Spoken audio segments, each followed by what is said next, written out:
Olá! Hoje eu quero falar com você sobre um assunto que interessa todo mundo. Vamos falar de herança? Nossa, Kézia, mas como assim falar de herança nesse canal? Por acaso, você já reparou o que a Bíblia chama de herança? É isso que eu quero falar com você hoje. A gente tem vivido momentos em que, de fato, a nossa geração não tem pensado nessas heranças, muitas vezes. E é isso que Deus trouxe ao meu coração para que a gente fale hoje. Vou esperar você abrir a sua Bíblia no Salmo 127, um salmo bem curtinho, mas com muita profundidade. E aí já vou te questionar. Será que algum dia você leu esse salmo dessa forma? Eu aprendo todos os dias quando eu leio a palavra de Deus e é um pouco disso que eu quero compartilhar com você. Acho que já deu tempo de você abrir sua Bíblia. Salmos fica bem no meio, então acho que é fácil você chegar lá. Vamos lá? Vamos ler juntos? Salmo 127. A palavra de Deus nos diz assim: Cântico para os peregrinos a caminho de Jerusalém. Salmo de Salomão. Se o Senhor não constrói a casa, o trabalho dos construtores é vão. Se o Senhor não protege a cidade, de nada adianta guardá-la com sentinelas. É inútil trabalhar tanto, desde a madrugada até tarde da noite, e se preocupar em conseguir o alimento, pois Deus cuida de seus amados enquanto dormem. Os filhos são um presente do Senhor, uma recompensa que ele dá. Talvez na sua Bíblia esteja escrito: os filhos são herança do Senhor. Os filhos que o homem tem em sua juventude são como flechas na mão do guerreiro. Feliz é o que tem uma aljava cheia delas. Esse não será envergonhado quando enfrentar seus inimigos à porta da cidade. Eu nunca tinha parado para meditar que o salmo que fala que os filhos são herança ou presente, como é a minha versão, do Senhor, ele começa exatamente falando de construção e proteção. E é essa visão que eu quero dividir com você hoje. Esse salmo a gente leu aqui juntos, né?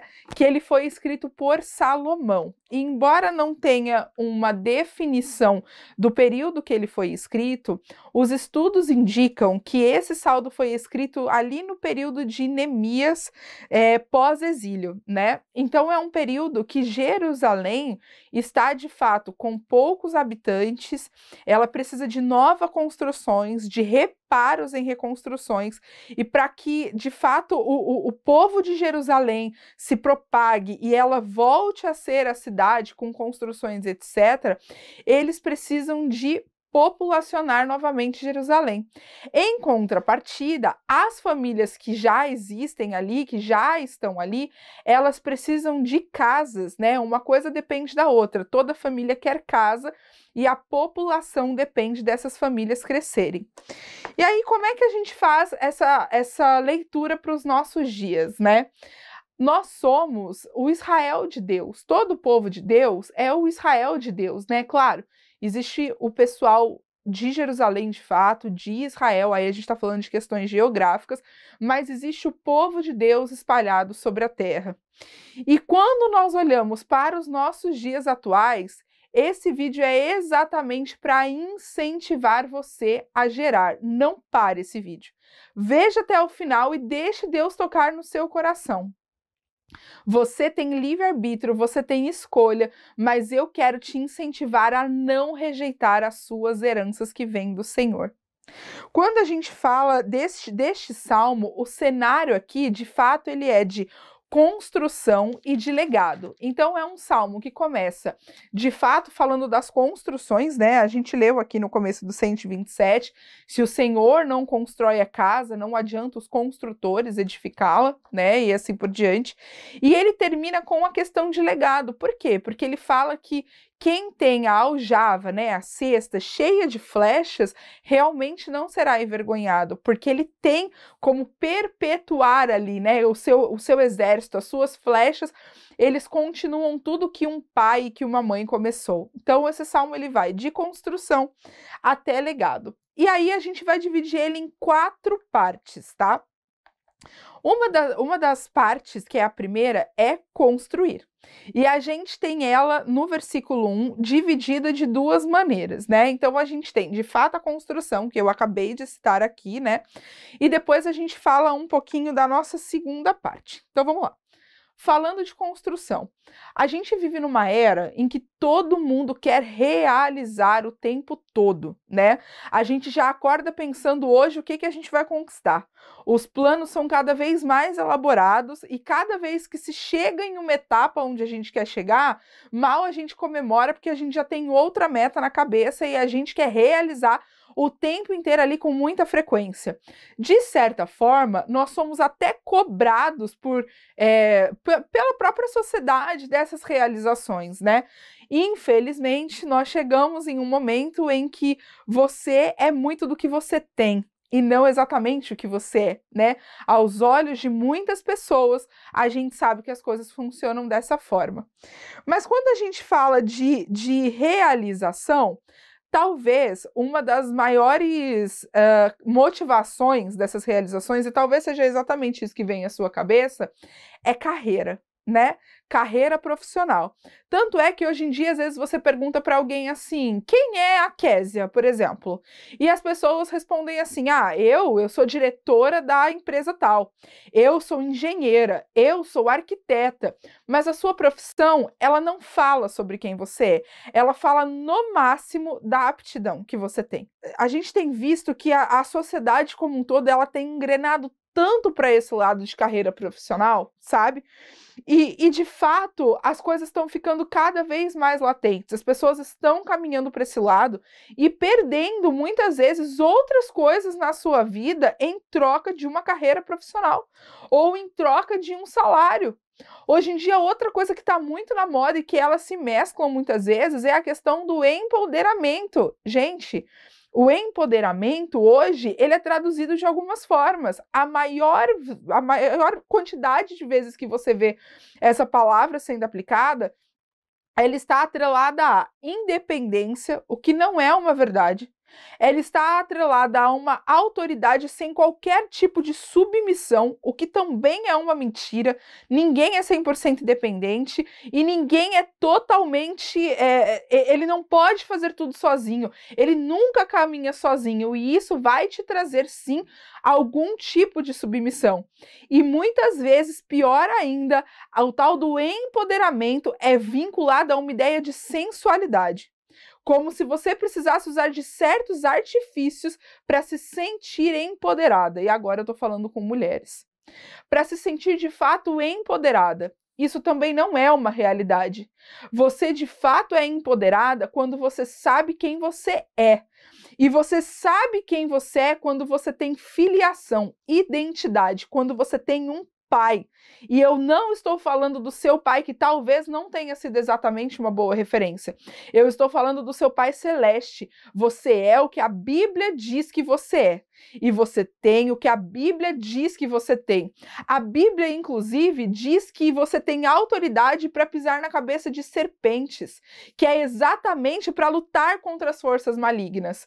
Não gaste o seu empoderamento a troco de não ser submissa, de perder a sua feminilidade ou de perder o seu carisma ou muitas vezes de perder as suas conquistas gerais na vida. Você não precisa, para ter uma carreira, você não precisa não ter família, você não precisa não respeitar as pessoas, você não precisa disso. Você tem a autoridade de filha de Deus quando você o recebe e nada e ninguém pode te parar isso. Sabe por quê? Porque o que você é depende do que Deus te criou para ser, não depende do que as pessoas dizem que você tem que seguir. Quando a gente fala de construção, eu quero deixar algumas perguntas para você, inclusive eu anotei elas. E a primeira delas é, de fato, você sabe o que você está realizando?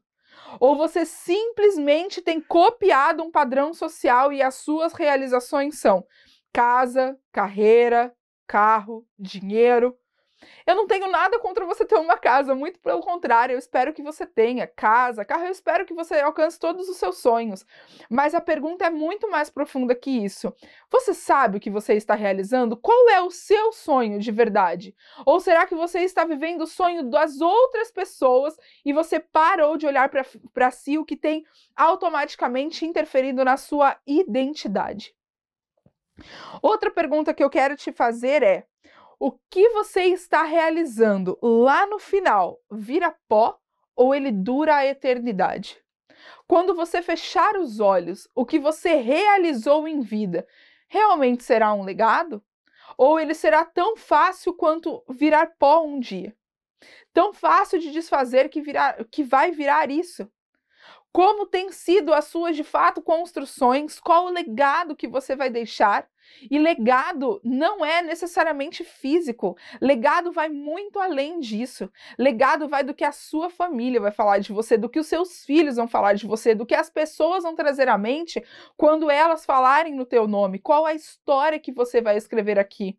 E eu quero te fazer uma pergunta ainda mais profunda. Esse legado tem te levado à eternidade? Quando as pessoas falarem de você, elas vão falar lembrando de uma serva de Deus e de um servo de Deus? Qual tem sido a sua construção quando você tiver que apresentar diante de Deus as coisas que você fez e que você perpetuou aqui nessa terra? As suas construções, volto a perguntar, tem sido para a eternidade ou tem sido o tipo de construção que vira pó? A terceira pergunta que eu quero te fazer é: para quem você está realizando? Vou te contar um pedacinho a mais do meu testemunho.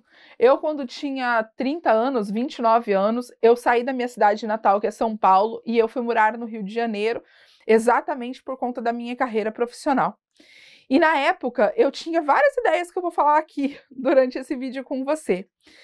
E eu passei a morar sozinha pela primeira vez, quando eu mudei para o Rio de Janeiro. E aquilo foi uma forma de Deus trabalhar o meu coração. Eu estava pela primeira vez num cargo de gestão numa empresa muito grande, muito importante em cenário nacional, com construções em cenário nacional. Mas quando eu chegava em casa, eu não tinha com quem dividir nada do que eu tinha feito no meu dia. E aquilo começou a trabalhar no meu coração que o que eu mais queria não era a construção, que de fato ia virar pó o dia que eu não trabalhasse mais, mas que eu queria a construção de chegar em casa, de compartilhar com o meu marido, com os meus filhos, o que eu fiz, como foi, que legado eu deixei, qual é o ensinamento que eu trago, o ensinamento que eu passo. E Deus trouxe ao meu coração e trabalhou no meu coração que o que eu mais queria não chamava carreira, que o que eu mais queria chamava família. Porque se eu não tenho para quem realizar, por que eu vou realizar? É vazio. Eu espero que você entenda que existem ordens de prioridade na sua vida. Você pode ter uma carreira, mas para que você tem construído ela? Se você não tem com quem compartilhar a sua felicidade não será completa. E a quarta pergunta que eu quero te fazer é: como você está realizando?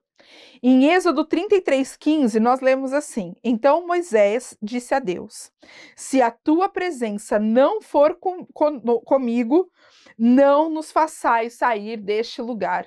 Ali a gente tem, exatamente depois da saída, né, do povo hebreu do Egito, exatamente antes deles começarem, de fato, todo o rumo ali à terra prometida, o que Moisés fala para Deus é: eu não quero a promessa se eu não tiver a tua presença. Deixa eu te perguntar, as suas realizações, elas têm alegrado o coração de Deus?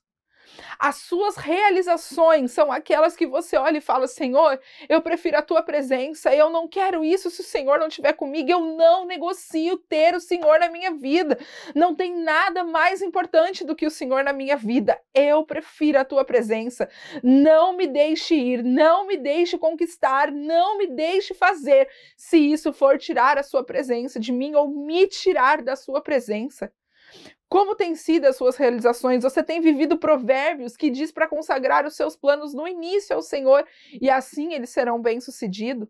Ou você tem ouvido vozes inúmeras no mundo que te dizem: vá por ali, vá por aqui, mas você não tem consultado o seu Deus?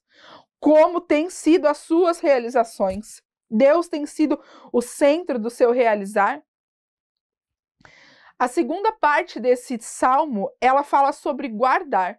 Depois das construções terminadas, elas precisam de um cuidado de guarda, ali no versículo 2, quando ele fala dos sentinelas, que estão ali na porta, nos muros da cidade, para que protejam tudo aquilo que foi construído. Todas as suas construções precisam de guarda, mas hoje, lembra que eu falei da herança, que a herança está aqui no Salmo 127? Eu quero falar sobre os seus filhos especificamente. Se você já gerou, você pode ter um filho numa fase adolescente, jovem ou adulta. Mas eu quero te dizer, heranças precisam de proteção e de guarda.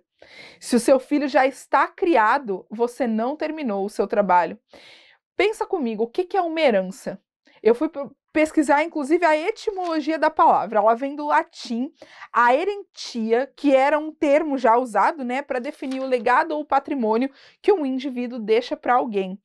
Gente, observem que riqueza os filhos. Ou seja, é algo do Senhor, que o Senhor dá de herança para você. O que você tem feito da herança do Senhor? Hoje eu fiz uma oração e falei, Senhor, que a minha herança vá de volta para ti, porque a tua foi o Senhor que me deu. Eu preciso colocar essa herança no reino, a serviço do reino. Eu preciso criar uma mulher de Deus, eu preciso criar um homem de Deus, porque o Senhor emprestou, o Senhor me deu como herança. E eu preciso honrar essa herança. Filho criado não significa que você terminou o seu trabalho. Você ainda é herdeiro dele. Ele pode não morar com você, mas cuide da sua herança, ore pela sua herança, aconselhe se for necessário. O seu filho que já fez 18 anos, que talvez more sozinho, ele ainda precisa de você. Herança não deixa de ser herança porque ela foi multiplicada ou porque ela cresceu. Ela precisa de cuidado. E que você hoje assuma a posição de sentinela na porta da sua cidade onde ficam as suas heranças. E não negocie essa posição. Você é o herdeiro, você é o responsável. O terceiro passo que eu quero falar com você dentro do Salmo 127 é de desfrutar. O seu trabalho, as suas realizações, a criação dos seus filhos, ela não pode e não deve ser, elas, né? Não podem e não devem ser um peso para você. Elas devem ser um prazer. Sabe por que muitas vezes a criação dos nossos filhos, ou o nosso trabalho, ou o nosso ministério, seja o que for que Deus trouxer ao seu coração, sabe por que muitas vezes eles ficam pesados? Porque ao invés de viver o hoje, a gente está somatizando e pensando lá no futuro como será. Você precisa sim pensar no amanhã, você precisa sim se planejar e ser intencional, mas você não pode perder o presente esperando pelo futuro. Muitas vezes nós sofremos por antecedência, por algo que nem vai acontecer, e nós ou perdemos o momento atual, ou a gente problematiza e faz dos dias atuais um verdadeiro caos. Palavra pesada, né? Pois é, mas esse caos, ele é gerado pela nossa ansiedade. Como você tem desfrutado dos seus dias? Você tem entendido de fato como um prazer cuidar do seu trabalho, do seu ministério, dos seus filhos, do seu marido, da sua casa, de tudo que Deus tem dado nas tuas mãos? Ou você tem entendido como um fardo e ele está pesado? Não carregue fardos, Deus não te deu para isso. Heranças não são fardos, heranças são presentes do Senhor. Deus te dá como recompensa. Cuide de todas as coisas que Deus tem te dado e desfrute delas no hoje com prazer. Entregue o amanhã para o Senhor. Como a Bíblia fala, lançai sobre ele toda a vossa ansiedade, porque ele tem cuidado de vós. Não queira que o seu coração seja roubado pela sua ansiedade. Aprenda a consagrar, entregar e confiar todos os dias. E o nosso quarto ponto é o preservar. E aí eu quero te perguntar, as suas realizações ficarão para quem? Eu já te contei aqui um pedacinho do meu testemunho, mas um ponto importante para a gente falar ainda sobre isso é: você pretende perpetuar as suas realizações? E por que não, então, o seu sobrenome? Quem melhor do que as suas gerações para continuar o seu legado? Seja ele de um bem material, de uma linha de pensamento, de uma ideia que você propagou, da posição que você tem em Cristo, quem melhor do que esses para continuar o seu legado? A gente há muitos anos, mas agora está mais latente, a gente tem vivido uma base social que vem sendo dominada por algo 100% pensado para que a família seja atingida e destruída. E se você quer consumir mais desses conteúdos, comece a pesquisar a fundo. Movimentos como a Escola de Frankfurt, movimentos como o feminismo, comece a pesquisar a fundo e você vai entender exatamente do que eu estou falando.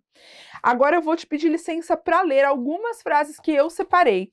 E se elas já passaram ou se elas passam em algum momento na tua cabeça, eu quero que você preste muita atenção, porque eu tenho um recado de Deus para a sua vida. E essas frases são: eu não preciso de ninguém para ser feliz. Quanto mais independente eu for, menos eu sofro. Filho dá muito trabalho, melhor não ter. Preciso estar consolidada na minha carreira para depois pensar em ter um filho. O importante mesmo é ter uma carreira, sucesso e prestígio. Vou ter relações sexuais sim, e depois eu tomo a pílula do dia seguinte ou faço um aborto. Meu corpo, minhas regras. Não estou pronta para ser mãe. Vou gerar um filho sozinha, porque o meu filho não precisa de um pai. Filho, estraga o corpo, eu não quero. Uma criança vai roubar o meu tempo, destruir a minha carreira e a minha liberdade. Ficar em casa e cuidar de filho é algo retrógrado. Se eu engravidar, eu tiro ou eu dou para alguém. Alguma dessas frases passou pela sua cabeça? No tempo que eu estava distante, eu já fui uma pessoa que pensou em frases como essas. E eu estou aqui hoje para falar para você exatamente que se você acha que essas frases estão na sua cabeça porque você controla a sua vida, deixa eu desmentir o que você tem pensado. Você tem sido controlada por um esquema 100% pensado. E você tem sido controlada como algo prejudicial. Sabe o que vai acontecer no final da sua vida? Se você não acordar, você vai olhar para trás e você vai desejar ter tido a herança que você recusou. Você vai desejar ter construído a família que você hoje despreza. Você vai desejar ter aberto seu ventre para gerar homens e mulheres de Deus que vão influenciar essa e outras gerações. Você, mulher, tem o privilégio de carregar no ventre a influência das próximas gerações. Por que você tem desprezado isso? Isso não estava no meu script, mas Deus manda eu olhar diretamente para você e dizer: por que você tem rejeitado os meus planos para você? Por que você tem desprezado a sua herança? Por que frases como essa têm roubado o seu coração se o que eu tenho para você é uma geração vitoriosa? Por que você tem achado que a sua história vai se repetir se você tem um filho? Eu sou Deus e eu não vou permitir essa história se repetir. Por que você tem achado que porque hoje foi até difícil, seu filho vai passar dificuldade? Ei, quem garante as suas gerações sou eu. Quem garante as suas gerações é o Deus de Israel. E Deus manda eu dizer isso hoje para você que está assistindo esse vídeo. Pare de pensar em não fazer outras gerações. Pare de pensar em abortos. Pare de pensar de forma imediata que o sexo é só para o seu prazer. Não é. Sexo é para dentro do casamento, é algo dado por Deus para dentro da instituição casamento. Isso é uma verdade bíblica. E sexo gera filhos, faça com responsabilidade. E deseje ter os filhos, pare de recusar a sua herança. A herança que Deus preparou para você. Deus tem um presente para você. E você tem recusado porque você tem repetido mantras que hoje na nossa sociedade, infelizmente, estão muito comuns. A sua vida é separada, a sua vida é escolhida e o seu ventre é um lugar de vida. O seu ventre tem chamado. Pare de recusar o chamado para gerar. Pare de recusar o ser mãe. Pare de tirar do seu coração a vontade de gerar outras gerações diante de Deus. Sabe por que hoje você tem a permissão de ter esse pensamento? Porque um dia a sua mãe não recusou ganhar um presente de Deus. Porque um dia os seus pais não decidiram que eles não iam ter um pedaço da herança. Por isso você tem vida hoje. Você projeta a sua vida? Você de fato pensa no que você quer amanhã, que você vai ser grande, porque você não tem feito isso para o seu ventre? Projete para o seu filho. Eu quero te perguntar, e se você for a mãe de um próximo Billy Graham? E se você for a mãe de uma próxima pregadora, de uma próxima cantora, de um próximo presidente? Não aborte sonhos. Não aborte a sua felicidade. Permita-se ser fruto de vida. Permita que o seu ventre gere vida. Você foi feita para isso também. Não recuse a sua herança do Senhor. Heranças recebidas são para serem cuidadas. Não abandone o seu filho. Cuide dele. Amor de mãe e amor de pai é algo que vem de Deus. Deus não escolheu você à toa para ser mãe e pai do seu filho. Você precisa cuidar da sua herança. Escolha gerar hoje, escolha não escutar essas vozes que ecoam. Deixa eu te falar, a gente tem visto tanta maldade no mundo. E se você que quer ensinar o caminho de Deus para o seu filho, entender que você não precisa ter um, quem vai continuar a mensagem? Deus vai levantar, mas você podia ter o privilégio das suas gerações garantirem isso. Você podia ter o privilégio de criar uma mulher de Deus e um homem de Deus, e eu quero profetizar sobre a sua vida que hoje você decide ter esse privilégio em nome de Jesus. A mensagem hoje é: não recuse a sua herança. Aceite o presente que Deus tem para você. Carregue no seu ventre um pedaço da herança de Deus e não recuse a sua herança. Escolha gerar, escolha ser caminho de vida e não de morte. Escolha ser caminho de frutos para influenciar gerações. Escolha permitir que o seu ventre seja lugar de vida e de vida gerada diante de Deus. Em nome de Jesus, a partir de hoje, olhe os seus filhos com amor. Escolha gerar, escolha cuidar e entenda que você é responsável pela herança que o Senhor Deus, olha que privilégio, o Deus Todo-Poderoso, dono dos céus e da terra e do universo, escolheu você para ser herdeira e herdeiro da sua herança. Escolha hoje gerar e ser fruto de vida. Em nome de Jesus. Amém.